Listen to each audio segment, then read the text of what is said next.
Hey everyone, and welcome back to Beatings in Space. My name is Umbaglo, and with me once again is... Megalomaniac. Kaitera. Apparently my name is Sacro, but that could change at a later date. We're still working on the paperwork. Yeah. So, last time we... What was it? The Zeonic Front? Tanks. Yeah. Yeah. No, MS Igloo. Hildorfer. That's right. Yes, Hildoffer. Man, Hildoffer. why did I forget about that Hildoffer, one? sorry. I really like Hildoffer. It's the best. Yeah, Offer's so the good. tank, isn't it? Yeah. That's good. That's good It's real. stuff. It's real Yeah. good. It's a real robot. Hey-o. Hello. Yep, so last time we did the second MS Igloo stage, so now we're actually going to go into the start of what actually started it all, the original Mobile Suit Gundam. Which, so after I did this mission, it was very obvious to me that they super did intend you to run through Mobile Suit Gundam first, because this mission is real easy and real simple. That's not terribly surprising. Yeah. Just like Gundam itself. Yeah, pretty much. And like also it definitely sets up everything else a lot better. But I mean, like, to be honest, if you're trying to do chronological order, you already know about the history of the 1 Year War, so you already have familiarity. But there is a lot of stuff that they set up, like right here in this intro, that they just sort of gloss over entirely in the rest of the stuff because they assume you already know it. That would be a cool wallpaper right there. Yeah, that is actually a really neat image. Yeah, it's a play on the intro of the show where, well, not the intro, like, opening sequence, but, like, the start of the show, they would show, like, the Zeon with all the Zakus and then Chars in the middle. Yeah, I know. Yeah, it was really iconic. There was like that one Crayon Shinchan special that parodied Star Wars that did that. Yeah. Yeah, I've actually watched all of this original series. Yeah, so have I. I actually can comment on it. It is. I know I've commented on it before, but it is something else. Like it. It is a product of its time. It is very much a product of its time, and sort of like revisiting it a little bit by playing this has reminded me of some of the things I thought like the first time I saw the show, and one of them I'm actually going to talk about in a later episode because it's the next mission. But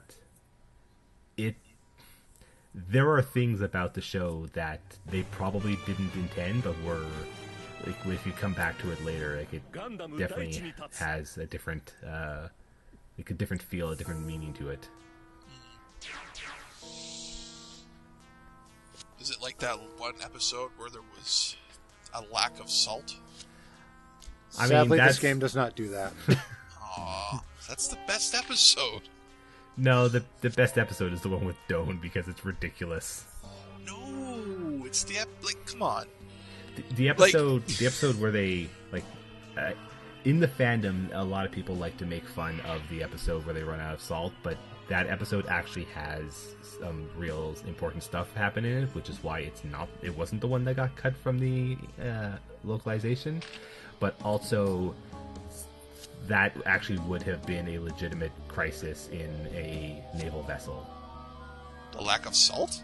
Yeah, because like salt actually is an important product for like in food for your health, and ships needed to have their own salt supplies in order to add it because they kind of needed a little bit more than normal. Yeah, but that's not what they were despairing about. They were despairing because Bright was despairing because he didn't have salt for his hamburger.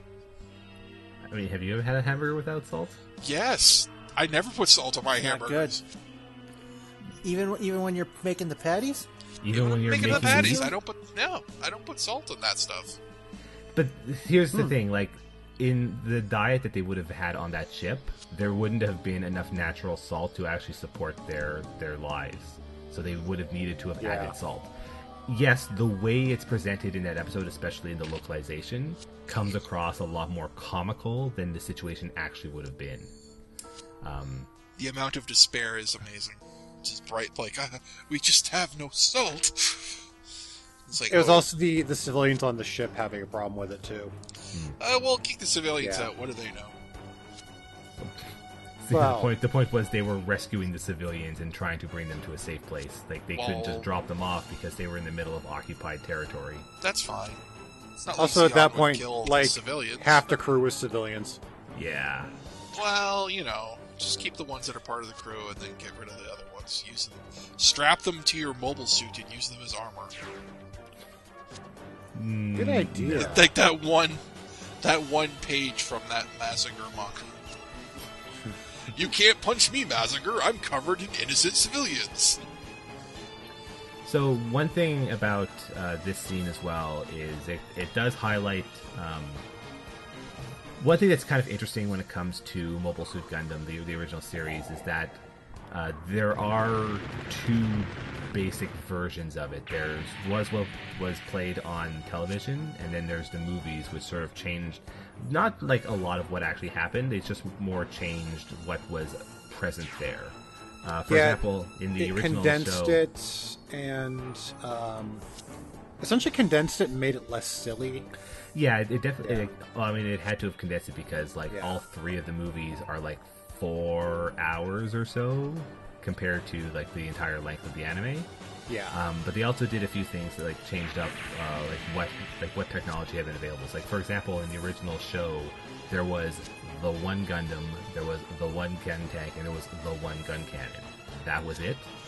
In the movie, like they had a cache of gun tanks and gun cannons available to them. They still just only used the one, but It's I think actually it's maybe later in this mission. Basically, they couldn't take the others with them in time, so they had to scuttle them. they actually do call out in this mission that they have loaded the gun tanks and gun cannons Yeah. onto the ship. Oh, but okay. they say to destroy the spare parts, which actually does Yeah. happen in the show. Yeah. In the show, they do actually destroy the Gundam spare parts that were left behind, which is like the one use of a weapon that like Super Robot Wars really likes to give Gundam for like no good reason, which is the napalm. super napalm. The super napalm. Which is napalm, but super because it's a giant robot user. Yeah, obviously. Well, and with all due respect, like they could have made napalm that would be hot enough to burn through a mobile suit. Oh yeah. Yeah, like I mean, I think that would just make sense. Throw Yeah. normal napalm at a Gundam, it's going to be like whatever. yeah, like it basically, hey, it ignores bullets. Like, what do you think napalm's gonna do to it? Jeez. Yeah. To be Oh, fair, its there's- main weapon is also shooting superheated plasma. So There's Yeah. Char looking creepy when talking about youth. yes, Char. So Char and Amuro are like the dudes of the whole Universal Century franchise. Yeah, Oh, yeah. they are the rivalry that basically drives everything. Yep. Can't argue with that. Yeah. And it kind of becomes more and more apparent as like it goes on. But like, not only are they the rivalry that drives everything, but man, the two of them get kind of crazy. Well, after everything they go through, I don't think I Yeah. can blame them. I've been kind of going back through over the older stuff through the context of this game, and it's sort of been recontextualizing some of the interactions as well. Yeah. Like, up until this point, most robot shows were the hero fights the bad guy and they're heroic. And I'm not going to say all of them like this because there were others that had more characterization than that. But this is one of the first ones to have the idea of the hero's a kid who is basically getting involved in a war, and that affects him a lot. Well, there's a lot of those shots in the original series where Amuro was just sitting there in his room and he's got that far off look on his face. Yeah. Yeah. Which, like, that's one of the ones that comes up in the next mission, and like going through that again, I was like, wow, that. I actually kind of see what they might have been trying to go for here, even if they Yeah. may have been pledgy about it, and Like, this is not a good scene anymore. Yeah, it Like is. the thing that you were talking about with Amuro and Char, their whole development is they started off with their own priorities and goals, and the war just wears them down and warps them. Yeah. Yeah, it's like it's a kind of a weird paradox that Gundam in itself is kind of an anti-war story that glorifies and markets weapons of war to make its money. Well, I should say merchandise of that, not actual weapons of war. But like the story of this show is essentially the story of Amuro, I should say, is essentially how this war kind of screws up his life. Well, yeah. Yeah. Like it doesn't go into it as much as like some later shows do, but it is basically like the radicalization of a child soldier. Yeah. Yeah. Well, And it's Like he basically ends up as a guy who doesn't really have anything else going on. yeah. Yeah. I mean, he No, lost he his father is gone. I mean, his mother was already out of the picture. I think. He loses his. They home. were divorced. He loses Yeah. his. Like, Yeah. He loses his home. He loses a lot of his friends. His childhood ends up being taken from him because of the war. But not only that, like once he wins the war for who he thought were his allies, they lock him up because they're afraid of his powers. That sucks. yeah. We should mention not his direct allies, just the Yeah, side he's on. yeah. Like when he gets out of house arrest, he basically goes back to goes back to these friends, and then fights another war because he doesn't like the people who locked him up. Go figure. We'll get there probably in like a year and a half or so when the Let's Play gets to that point of the timeline. The Tetons. Yes. Yeah, and yeah, But yeah. I've always said Mobile Suit Gundam is a really good story, kind of trapped in a kind of like, I don't want to say bad anime, but something made in the 70s on a TV budget with, limitations. I always really wanted them to, make movie versions in the modern day with like a modern budget that this would get, or a remake of the show. I think it would really benefit the story. Sorry, I can't get over the size of Dozelsabi's head. Dozalzabi is amazing. He has a big head. He's he's big. Period. Yeah, he's a big person. He is a towering giant. But his head in this shot is just ridiculous. Yeah. It's Yeah. almost as big as Char with his helmet on too.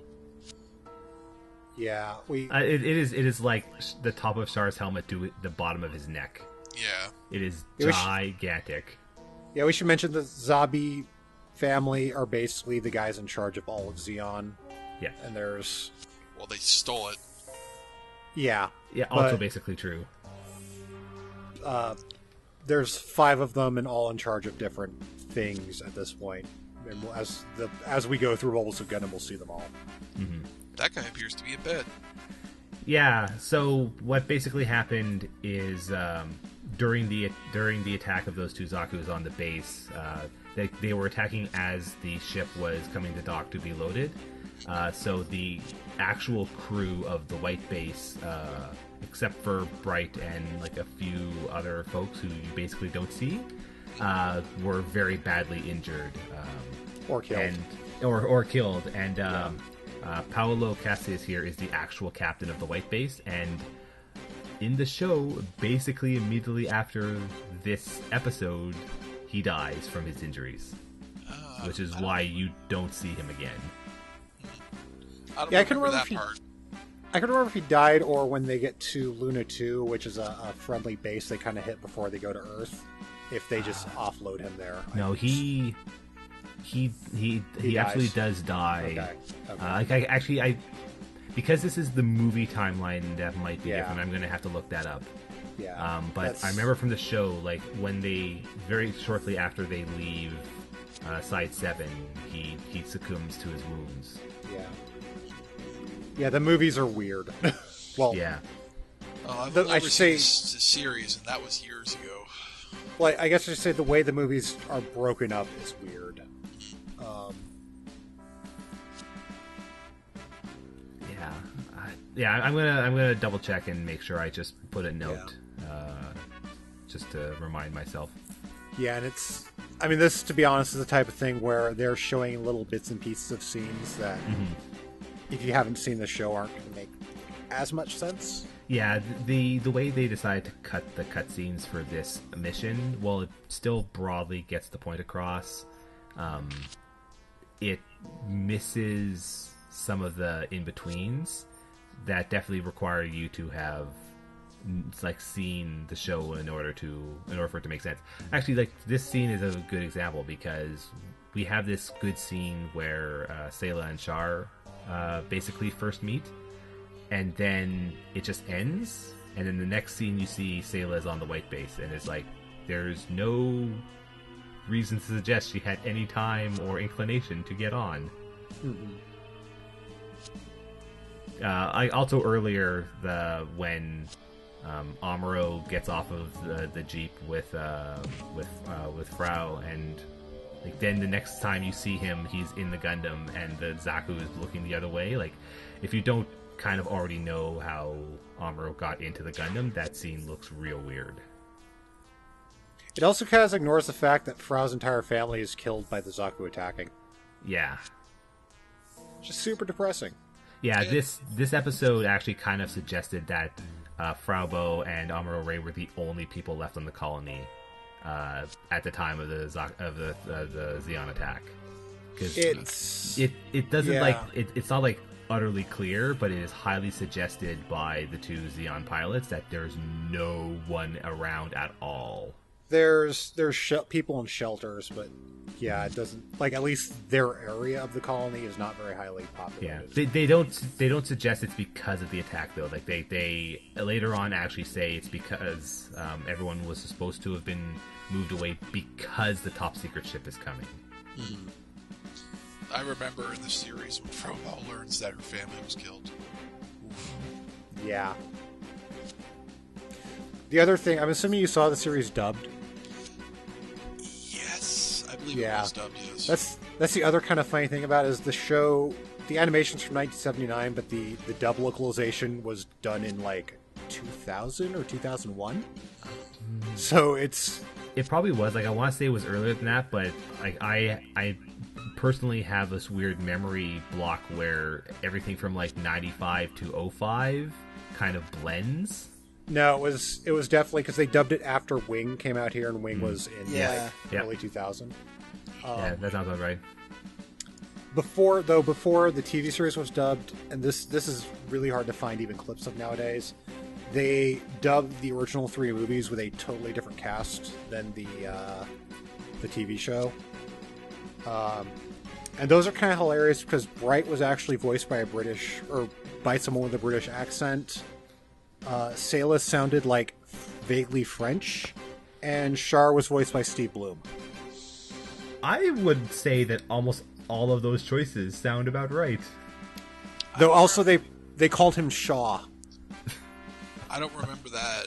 Okay. It's the only reason I knew about it is because I had those. This dub only existed on the original VHS release of the movies, and like I said, even finding clips of it on the internet on YouTube is really hard right now. Oof. Yeah, the one that I have was actually decent, even though I usually hate dubs. Yeah, the TV series was dubbed by Ocean Group in, like I said, 2001-ish.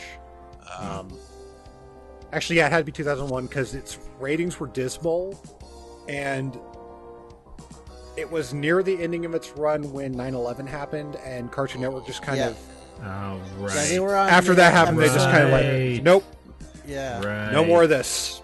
We're running more Dragon Ball. They had 6 or 8 episodes left to go. Yeah.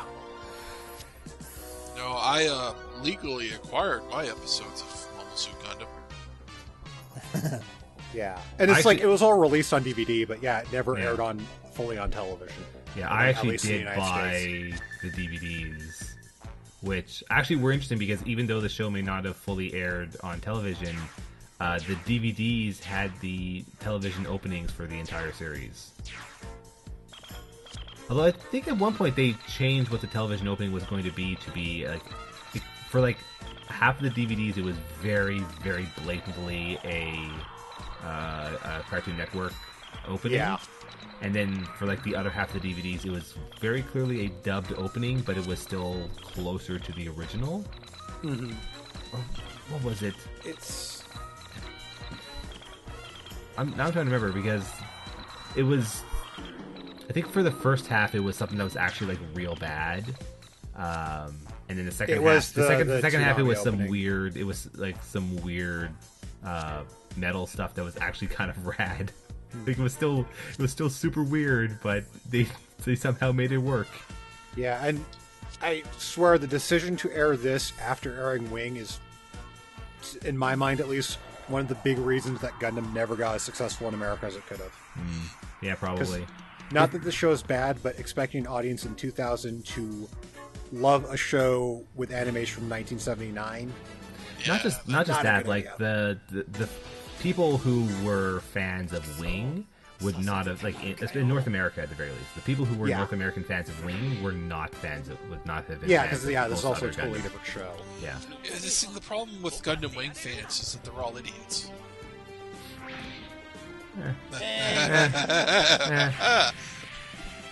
He didn't mean that. I absolutely meant it. Bring it on, Internet. So this We'll put mission- his email in the description. So this You can mission, talk to him directly. Yeah. So this mission was the one where I actually sort of saw for the first time what the subflight Subflight systems systems. were useful for.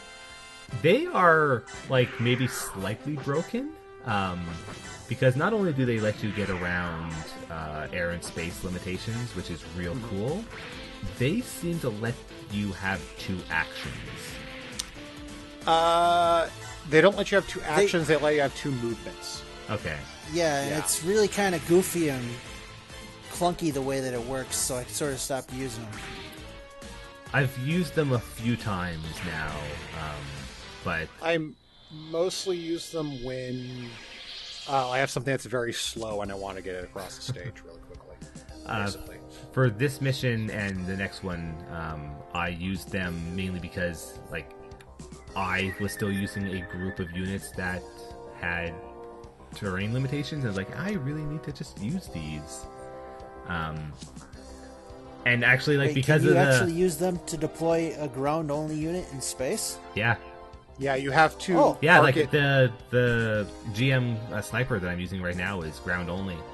Yeah, you have to basically park it directly next to your ship Mm-hmm. so that it can just kind of hop on, so you're like wasting a turn. Okay. But yeah, you can totally do that. I figured that out in the air. I never tried it Yeah. in space, and by the So- time I had to worry about it, I'd already sold off on It the kind of subflight doesn't systems. waste a turn per se. I mean, it uses one of the movements, but you still get the second movement and your attack. Yeah. But yeah, like in this Well, in this the mission, goofy thing is that to position it originally, you have to finish the subflight system's turn, and after that, it can't move at all. Yeah. So you do kind of waste a one. Yeah, turn. it can still attack if you're close enough, but yeah. but yeah, like that's like I just discovered that is something I could do in this mission because I started this mission realizing that, oh wait, my team leader is a land only mobile suit. This could be bad. And then it actually turned out that in this mission I basically only used Amuro because you need to kill 90% of the enemies in this map with the Gundam in order to fill its get gauge. Oh no, they brought in their secret weapon, the Zaku 1. You know, all things Yeah. considered, if you look at the history of the Zaku 1, it basically is their secret weapon. It's kind of hilarious how weirdly retconned it is. I commented a little bit in the last episode with the Hildoffer, but like the Zaku 1 is first produced 5 years before the 1 Year War, and they just decide to shelve it and not use it at all until they pull out a couple of them during the war because like they need to throw everything at the war if it's going that poorly. And like the Hildoffer was made 2 years before the war. It's like 3 years after we made the first bipedal mobile suit, we decide to make a version that has tank treads instead. Because tanks are cool. No one knows why this design failed. I don't know, tanks are awesome. Tanks What I are like awesome. with the Zaku 1 is there's a guy in Unicorn Kirks, who uses a Zaku 1 sniper, and that takes place like way past this. Like, Yeah. It is like So in- 27 years later. yeah. So in yeah. No, And- less than that. No, it's right. So in 90, Super double Robot 96, Wars yeah. V, you do the whole battle with him, and his Zaku 1 is just ridiculously tanker than all these later era suits. It's because the Zaku 1 has guts. Yeah. Also, those two Zaku Said- 1s are surrendering. Go get them. Yeah. I will in a bit. No, do it now. What are you doing? I was just waiting for the turn to move over. Like I wasn't in range. No, the joke Also, is, for the record, the joke the is I think this Zaku is 1 happening sniper is live. in this. One thing that I did actually discover while doing this mission as well, which is pretty cool, and I think is different from previous G-Gens, is the guest ship can also capture. That worked in Overworld It too. did? Okay. Yeah. Yeah. This game is actually really good looking. Yeah. Yeah. They I put their will- PS4 browse to use. I will say, like, and I don't see it in my recording, so it might be just the way the video processing worked, but one weird thing that's kind of a little weird is the Gundam, but not like any of my other mobile suits. Like, when I see it do its attacks, like, it gets this weird pixelization on it. But, like, I can't, like, point at it on the screen here because it doesn't come up. Also So- because we can't see your hands. Well, yeah, I mean, I could make a mark, but yeah. But, like, yeah, Genesis looks real good. It really does. It's the best looking G-Gen game I've ever seen. Yeah. I mean, that makes sense because it's also on modern hardware and not a portable. And also, I think what is helping a lot, and I think Kate mentioned this earlier, is that it seems that they made all the units actual 3D models instead of basically like spritifying a 3D model and then animating that. Yeah. Which, like, I'll admit, I didn't realize that that's what they were doing. I just thought that they were doing the same thing as they always had been, because, like, that's what G-Gen has always been. But as I see more of the animations and see how they handle different terrains and the transitions, like, Yeah. no, that's clearly what they've done. Like, these Well, and I are think this definitely is- models. Yeah, as I say, I think this I is really easier like for the them, too. battle transitions in this game too. Yeah. That was awesome.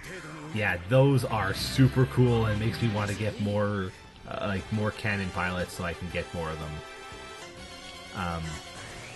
It doesn't seem like I know that master units will get them, and I know your ship will get them, but I don't know if your leader or any of your regular units will, because I definitely haven't seen any regular unit get a cut in, and I don't know if I've seen team leader get one. I think it's based on specific attacks. Maybe. I believe so. I mean, that absolutely makes sense. And I probably haven't I probably just haven't had a unit in like another slot that had a good enough attack to rate a cut in. I also think it might do them when like two people specifically fight each other in a certain way. Yeah, and also when you have members of a certain team, like I think they have to be in specific mobile suits, but if you have them all support attack each other, you'll have a little cutscene before the battle too. That's Yeah. really cool. So, Yeah, that was kind of a thing in Overworld too. They like it would have combination attacks, but you had to very specifically set them up to the point where you kind of needed a guide to know what they were. there were a lot of like canon views, like canon scenes that they had in World and Overworld that you kind of needed to. A lot of them like you kind of needed to know, but like a lot of them were also fairly easily to determine. Like one of my favorite ones was GP03 Dendrobrium's point blank attack. Like it had a very specific version if you had Ko piloting it. Like it was basically it did the scene from the show. But Oh, I didn't realize that. Well, that's because you were wise and decided to not use Ko. I actually did use him in Ko that game. is He was never really, mind. really broken good. in World and Overworld. He is kind of incredible. Yeah, I'm not going to lie. When we get to 0083, it's going to be 90% me just bashing Ko because I hate him. Like He's not great. He wouldn't even eat his carrots. like seriously. I know, come on. carrots are so good. Carrots are awesome. But like, yeah, I get why people don't like him, and I get why people don't like 0083 that much. But in G-Gen, man, Ko is kind of busted. I like the fights in 0083. Yeah, they're pretty good. I don't think he's going to be busted in this one. Probably not. Because they took out a lot of the unique skills from the previous games. Yeah, especially like his sucks.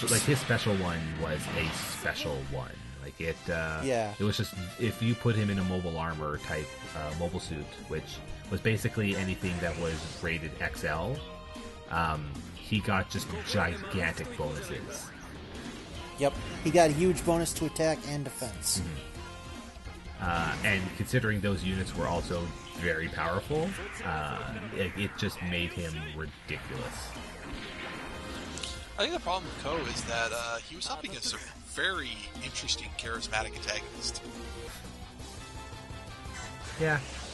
I mean, compared to that... I'll give you that. Yeah, I mean, Ko is kind of bland compared to that. You can't really do much against that. He was definitely like a very generic, like main character type for like shows of that time. Yeah. He and his a lot of his motivations were just like there wasn't really a whole lot to him. Mm-hmm. Like, he's fine. We'll get to but, Ko eventually. Don't And then worry. you compare that to the primary antagonist, who was very interesting and had a very complicated past. Like both of the main antagonists of that show, of that OAV, had a lot to them. Yeah. It's not really fair to bash on Ko when you see what he's up against.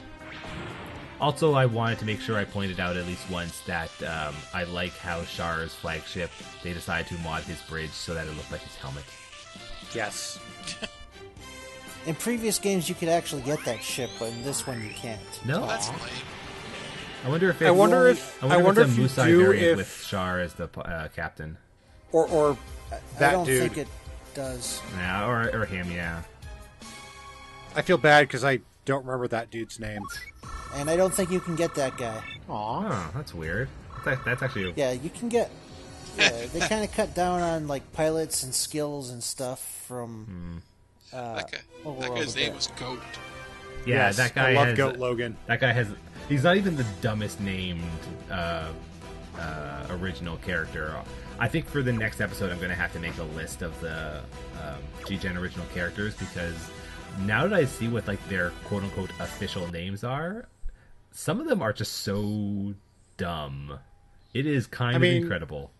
We could talk about dumb Gundam names. Oh yeah, Gundam has great dumb names. And Yes. some of them are some of my favorite characters. We'd probably be here for another hour, to be Yeah. honest. I don't know if you get... the episode's over. Yeah, we can like. There is a character. Start listing off dumb Gundam names.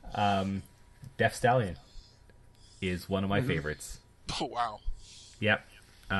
What was he from? That is the pilot of F90, Oh, yeah, yeah. which unfortunately is not in this game. Ah. That's weird. Yeah. Yeah. They didn't do any of the later UC stuff. It all ends at Hathaway's Flash, basically. Oh, that's dumb. yeah. It cares what stops Hathaway- at. With, Well, to be fair, Hathaway's Flash was like free DLC that came out after the game, so it actually kind of officially Yeah, ended. because they knew they couldn't charge for Hathaway. Z Gundam's really cool, though. Yeah, Z Gundam is pretty rad. Do you hear me bashing on the Gundam? No, I'm bashing on Hathaway. Yeah. I'll stick up for Hathaway. Why? After, in Super Robot Wars V, they also did that. They did Hathaway's Flash, and kind of. And he was pretty cool in that game. No. He was. Stop no, he it. was. He was ready to, throw bricks at the Federation when they were being dicks and stuff like that. The story of Zack- Hathaway's Flash is actually kind of like what happened to Amuro and Zeta, except it turned out that Hathaway just joined actual bad people instead of quote-unquote bad people. Yeah. I mean, again, that's a story we'll get to. Also, just SAC, to be fair, it was Hathaway without any of the context of what made Hathaway in the actual, canon timeline. So, yeah. Still, people should know that Hathaway is a piece of crap. Yeah. So, hey, what's the next mission? So the next mission is the second mission of Mobile Suit Gundam. Okay. Which Episode 2, The Search for More Money. Not quite. But search for more salt. I need salt. They're also not quite at that point yet, but they're getting close. Where's the space salt? It is, although in terms of the game, it is the first one that starts to kind of show the underlying themes and sort of the special, like what was making Gundam different from other mecha shows of the time. Yeah, that's cool. So we'll see people next time then. Thanks for watching. You can't Bye, get everybody. rid of us. We're all here. Bye. Bye.